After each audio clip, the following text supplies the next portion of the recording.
Bismillahirrahmanirrahim. Assalamualaikum warahmatullahi wabarakatuh. Selamat pagi semuanya. Oke. Ya, seperti biasa ya. Sebelum menonton materi ini, silahkan klik tombol subscribe, like, dan share video ini agar channel ini bisa berkembang. Oke. Materi selanjutnya adalah untuk kelas 12, kehidupan politik dan ekonomi Indonesia pada masa awal kemerdekaan, masa demokrasi liberal, dan masa demokrasi terpimpin. Ini jadi kita harus tahu ya bagaimana sih kehidupan politik serta ekonomi. Jadi ini fokus ke politik dan ekonomi di masa awal kemerdekaan, di masa demokrasi liberal, dan di masa demokrasi terpimpin. Ya, oke.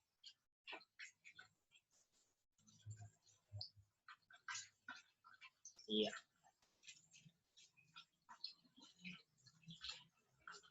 Nah, sebelum kita melanjutkan materi, saya juga menjelaskan sedikit apa sih itu demokrasi. Jadi demokrasi ini adalah suatu sistem pemerintahan dengan rakyat itu memegang kedaulatan tertinggi. Jadi rakyat itu memegang kedaulatan tertinggi. Nah, seperti itu ya. Ini demokrasi ya. Nah, sejarah prakteknya gimana sih demokrasi di Indonesia itu?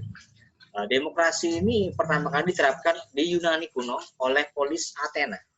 Jadi Polis Athena ini di kota Athena itu dia mempunyai sistem demokrasi gitu ya. Dengan prinsip Trias Politica. Apa itu Pak? Trias Politica seperti ini, ada lembaga eksekutif, ada lembaga legislatif, dan yudikatif. Apa itu Pak? Eksekutif contohnya misalkan seperti presiden, wakil presiden, menteri, kemudian gubernur, wali kota, bupati, itu lembaga eksekutif. Kalau legislatif, kalian sering dengar seperti caleg, calon legislatif. Nah, legislatif ini apa aja Pak? Misalkan seperti anggota DPR, DPRD, ya MPR, seperti itu. Kemudian ada yudikatif ini di bidang hukum ya, seperti Mahkamah Konstitusi dan Mahkamah Agung. Nah ini seperti ini check and balance ya, supaya seimbang ya, pemerintahan itu supaya seimbang. Nah demokrasi ini ada demokrasi langsung dan demokrasi perwakilan. Ini sejarah singkat tentang demokrasi. Oke lanjut ya. Ya. Oke. Nah, ini sejarah praktik berdemokrasi di Indonesia itu secara keseluruhan 4 September sampai 14 November 1945 kita menggunakan sistem presidensial. Yang ini dipimpin oleh presiden dan wakil presiden. Nah, sedangkan 14 November 1945 ya, ini demokrasi liberal, ya, sistemnya parlementer. Ini dipimpin oleh Perdana Menteri. Masih sistem parlementer ya, yang ada kabinet Natsir, kabinet Sukiman, kabinet Wilopo, kabinet Ali Sastromijoyo, kabinet Burhanuddin Harahap, kabinet Juanda. Nah itu sistem parlementer namanya. Kemudian demokrasi terpimpin. Ini diterapkan pada 1959. Eksekutif sangat dominan dan adanya konsep nasakom. Apa itu eksekutif? Di sini dalam arti presiden waktu itu sangat dominan dan adanya konsep nasakom, nasionalis, agama, dan komunis. Kemudian demokrasi Pancasila di masa Orde Baru, di masa Bapak Soeharto, ini eksekutif sangat dominan dan adanya dui fungsi ABRI. Ini ABRI waktu itu punya dua fungsi sebagai keamanan dan bisa memiliki posisi di pemerintahan. Itu namanya dui fungsi ABRI ya, TNI waktu itu ya. Kemudian masa reformasi. Nah, sejak tahun 2004 ini presiden dan wakil presiden ini dipilih langsung oleh rakyat melalui pemilu. Karena sebelumnya di era Orde Baru itu presiden dan wakil presiden itu dipilih oleh anggota parlemen atau anggota legislatif. Nah, seperti itu. Nah, ini secara umum. Sebenarnya materi ini lebih dalam di kelas 2 kemarin. Jadi saya tidak begitu dalam untuk menjelaskan. Cuman ya secara umum saya menjelaskannya. Kalau tidak paham bisa ditulis di kolom komentar. Lanjut ya. Oke, lanjut. Kemudian, nah, perkembangan politik dan ekonomi Indonesia pada tahun 1945 sampai dengan 1965. Jadi bagaimana sih perkembangan politik dan ekonomi Indonesia itu di tahun 45 sampai 65? Jadi kita harus tahu politik dan ekonomi di tahun 45 sampai 65. Seperti itu ya. Nah, bagaimana perkembangannya di masa awal kemerdekaan, kemudian bagaimana perkembangannya di masa demokrasi liberal, dan bagaimana perkembangannya di masa demokrasi terpimpin. Nah, ini ada tiga masa yang kita sama-sama belajar atau sama-sama saya jelaskan.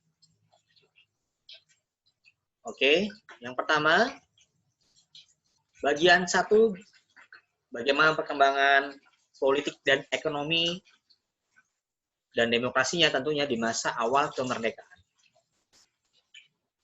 Nah, ini bisa dinamakan pelaksanaan demokrasi masa perjuangan di tahun 45 sampai 50.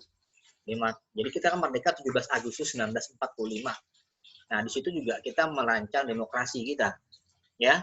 Di sini diterapkan kabinet presidensial 4 September sampai 14 November 1945. Nah, presidennya Bapak Insinyur Soekarno, wakil presidennya Bapak Muhammad Hatta. Di sini untuk menghindarkan absolutisme dikeluarkan beberapa maklumat. Absolutisme ini kekuasaan tak terhingga seperti itu ya, miripnya. Maklumat Wakil Presiden nomor 10, 16 Oktober 1945, ini KNIP, masih ingat di sidang PPKI pertama ya, Komite Nasional Indonesia Pusat, itu berubah menjadi lembaga legislatif. Saya sudah jelaskan di legislatif ya, di awal tadi. Kemudian, maklumat pemerintah 3 November 1945 tentang pembentukan partai-partai politik. Ini biar bisa menampung aspirasi. Akhirnya tanggal 3 November 1945 dibentuklah pembentukan partai-partai politik. Nah, kemudian maklumat pemerintah 14 November 1945 ini perubahan sistem pemerintahan presidensial menjadi sistem pemerintahan parlementer. Seperti apa sistem pemerintahan parlementer? Kita lanjutkan. Oke. Lanjutkan nanti ya. Kemudian pelaksanaan demokrasi masa perjuangan tadi tahun 45 sampai 50 ini ada yang namanya Kabinet Republik Indonesia. Kurang lebih 1 tahun ya berlangsungnya 14 November 1945 sampai 12 Maret 1946. Nah, di sini ada Presiden RI, kemudian dia dibantu Perdana Menteri. Ya, Kabinet Republik Indonesia. Jadi Presiden RI dibantu Perdana Menteri. Nah, seperti itu. Di sini masa-masa ini ada kedatangan pasukan marinir Belanda di pelabuhan Tanjung Priok ya di tanggal 30 Desember 1945. Kemudian memindahkan pusat pemerintahan sementara ke Yogyakarta pada 4 Januari 1946. Kemudian politik perundingan yang dijalankan pemerintahan RI, namun ini tidak mendapat dukungan dari semua golongan. Nah, ini yang menyebabkan Syahrir menyerahkan mandatnya kembali kepada Presiden. Seperti itu. Ya. Kemudian, nah, ini pelaksanaan demokrasi masa perjuangan tahun 45 sampai 50 secara umum, ada Kabinet Syahrir 2, ada Kabinet Syahrir 3, ada Kabinet Amir Syarifuddin 1, ada Kabinet Amir Syarifuddin 2, ada Kabinet Hatta 1, ada PDRI, Syafruddin Pariwanegara, ini pemerintahan darurat Republik Indonesia. Kemudian ada Kabinet Hatta II. Nah, inilah lika-liku ya menurut saya pelaksanaan demokrasi masa perjuangan. Ada perubahan ya dan lain sebagainya.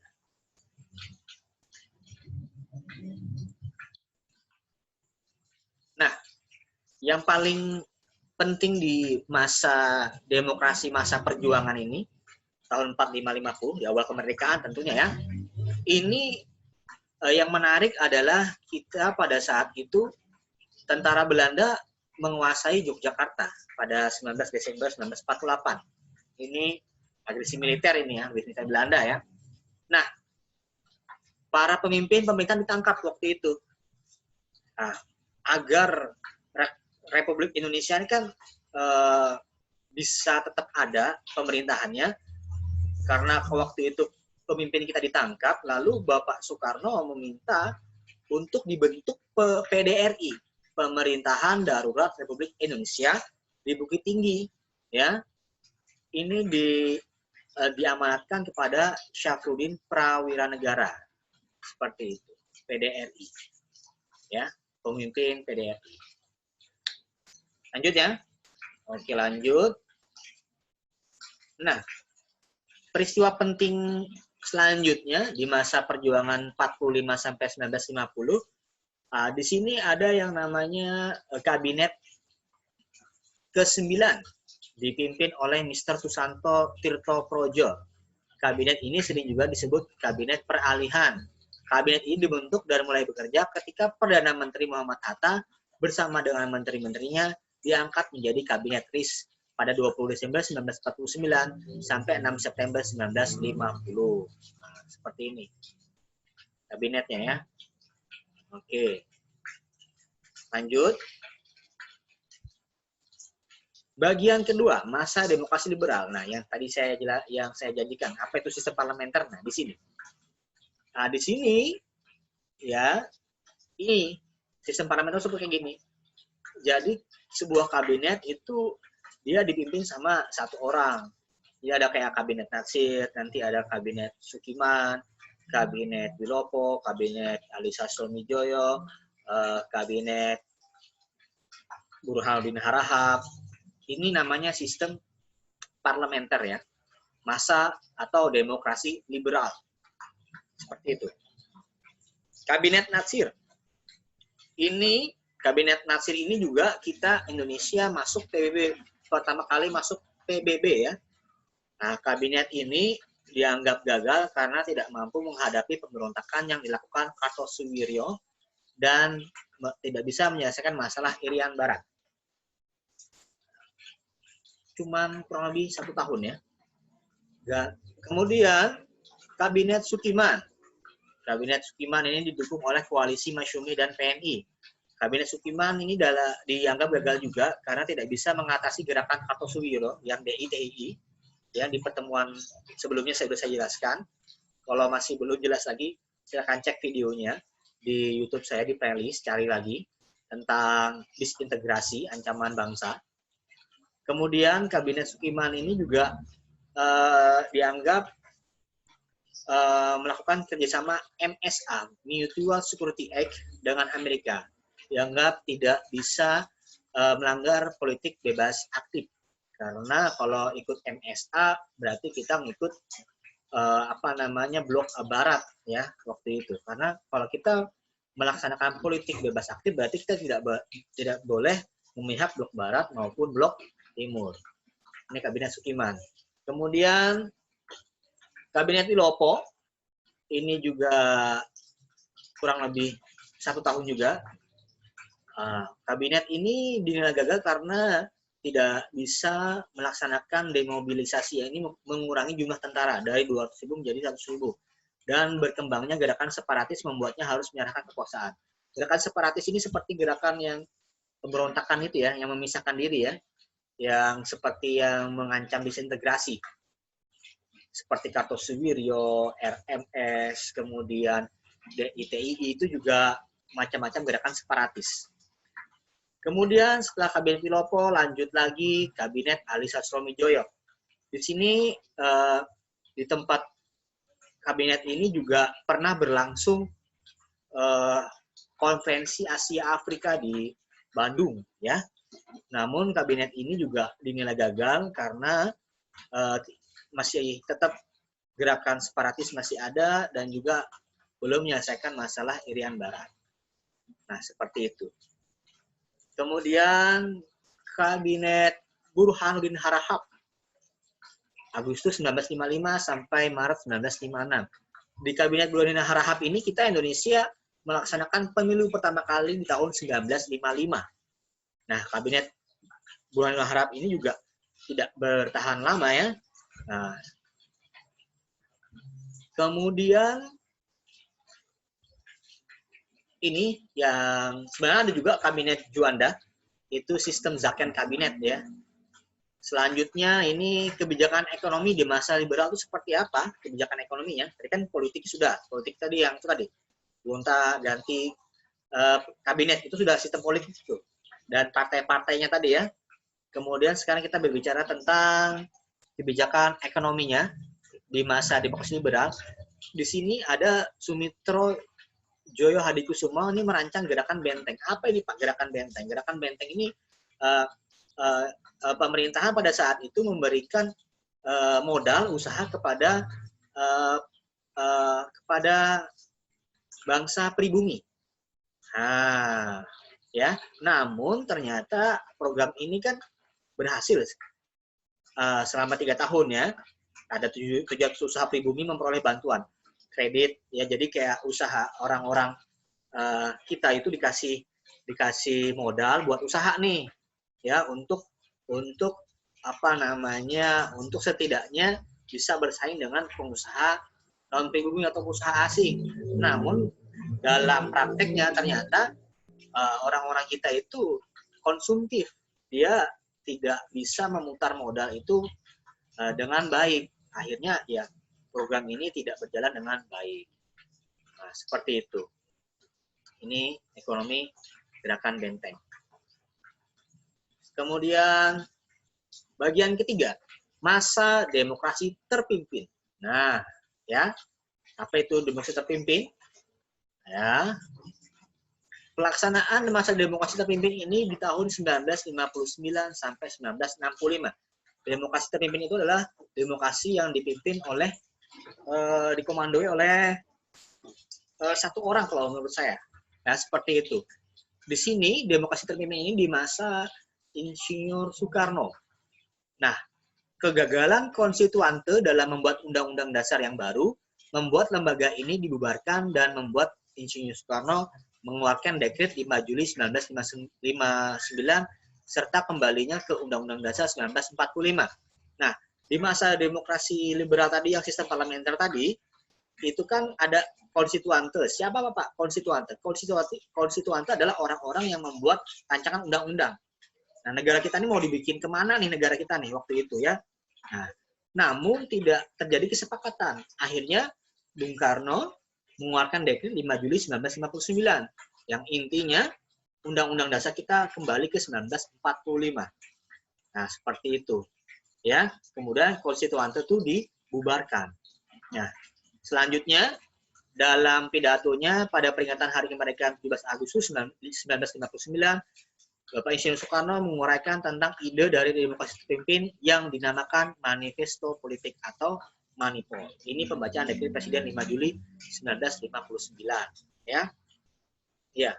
Isinya dekret Presiden masih ingat 5 Juli 1959, pembubaran konstituante, kembalinya Undang-Undang Dasar 1945, dan pembentukan MPRS sementara dan DPAS sementara.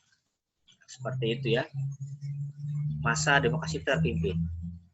Lanjut.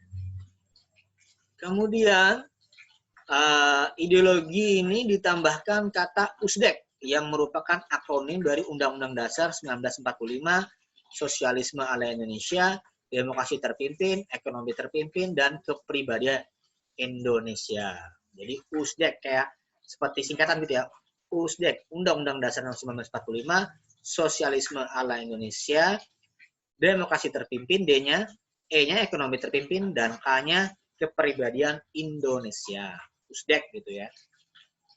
Nah, Pelaksanaan Dekret 5 Juli 1959 ini mendapat dukungan dari kalangan Kasat Jenderal Nasution yang menginstruksikan kepada seluruh jajaran TNI AD untuk melaksanakan dan mengamankan dekret tersebut. Nah, seperti itu.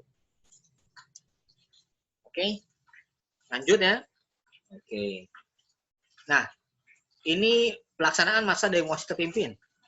Ini politiknya ya. Jadi ada Kabinet Kerja 1, Kabinet Kerja 2, Kabinet Kerja 3, Kabinet Kerja 4, Kabinet Dewi Kora 1, Kabinet Dewi Kora 2. Ini tahun pemerintahannya, dan nama pemimpinnya semuanya dipegang oleh Insinyur Soekarno.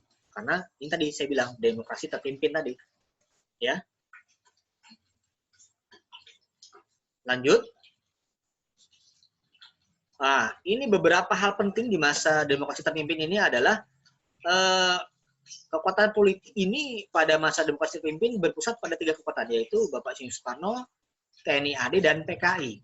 Nah, ajaran Nasakom tadi, ajaran tentang nasionalisme, agama, dan komunis, ini diciptakan oleh Soekarno, namun sangat menguntungkan posisi PKI.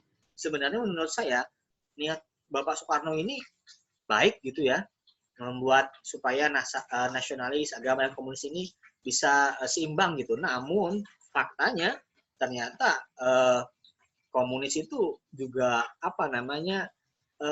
tidak bisa dikasih angin gitu ya. Akhirnya kan muncul gerakan G30 SPKI, yang pemberontakan G30 SPKI. Nah, seperti itu. Nah, di masa demokrasi terpimpin ini juga terjadi inflasi yang tinggi karena uang itu dikeluarkan untuk membiayai penyelenggaraan proyek-proyek mercusuar seperti Games of the New Emerging Force, GANEVO, dan Conference of the New Emerging Force atau CONEVO. Nah, namun di sini ada ini juga ya, pembebasan Irian Barat ini juga akhirnya alhamdulillah bisa berhasil ya pada tanggal 1 Mei 1963 melalui Tri Komando Rakyat. Nah, seperti itu. Ini didukung oleh semua partai politik dan golongan. Nah, seperti itu ya. Oke. Nah ini tadi di masa demokrasi terpimpin ini juga ada pembentukan poros Jakarta, Phnom Penh, Hanoi, Peking, Beijing, dan Pyongyang sebagai poros dari negara-negara anti-imperialisme dan kolonialisme. Ini politiknya. Nah, kemudian di sini juga politiknya itu tadi, yang gara-gara PKI ini dia dikasih angin, malah dia melakukan pemberontakan gerakan 30 September 1965 atau G30 SPKI yang kemudian mengakhiri kekuasaan Soekarno atau mengakhiri demokrasi terpimpin sekaligus menandai berakhirnya masa demokrasi terpimpin di Indonesia. Nah, seperti itu. Kalau ada pertanyaan bisa tulis di kolom komentar. Lanjut ya. Oke, kita bisa lihat apa sih itu perbedaan pelaksanaan demokrasi liberal dengan demokrasi terpimpin. Ya, perbedaannya apa? Keterkaitan dengan masalah kedaulatan rakyat, keterkaitan dengan masalah pembagian kekuasaan, dan keterkaitannya dengan masalah pengambil keputusan. Kalau demokrasi liberal, ini kedaulatan rakyat itu dilaksanakan sepenuhnya oleh DPR atau parlemen atau legislatif. Nah, DPR dapat membentuk dan membubarkan pemerintah dan kabinet atau eksekutif. Nah, sedangkan kalau demokrasi terpimpin, secara normatif konstitusional ditetapkan kedaulatan rakyat berada dan dilaksanakan sepenuhnya oleh MPR. Namun dalam pelaksanaannya, kedaulatan rakyat sepenuhnya berada di tangan presiden. Ini ya. Kemudian masih perbedaan selanjutnya, di demokrasi liberal, kekuasaan legislatif lebih kuat jika dibandingkan dengan kekuasaan eksekutif. Ya, ingat, demokrasi legislatif itu apa saja tadi? Ya, anggota-anggota dewan. Kalau eksekutif tadi seperti presiden, wakil presiden, menteri, seperti itu. Kemudian di sini legislatif dapat memberhentikan eksekutif. Nah, jadi anggota dewan pada saat itu bisa memberhentikan eksekutif. Jikalau demokrasi terpimpin, kedudukan presiden hanya sebagai kepala negara. Kekuasaan presiden, yakni eksekutif, menjadi sangat dominan. Jabatan presiden ditetapkan seumur hidup sehingga tidak dapat diberhentikan oleh MPRS atau tidak bisa diberhentikan oleh legislatif. Nah, ini perbedaannya. Lanjut. Oke. Nah, kemudian di demokrasi liberal, semua pengambilan keputusan berada di tangan DPR dengan mekanisme keputusan diambil berdasarkan kepada suara terbanyak. Sedangkan demokrasi terpimpin, pengambilan keputusan dilaksanakan oleh MPRS dan DPR GR serta berdasarkan kepada suara bulat. Nah, ini ya. Oke. Mungkin sampai di situ materi yang saya sampaikan. Terima kasih sudah menonton. Jangan lupa ditulis di kolom komentar. Jika ada pertanyaan, silakan absen di kolom komentar. Sampai jumpa di pertemuan berikutnya. Thank you.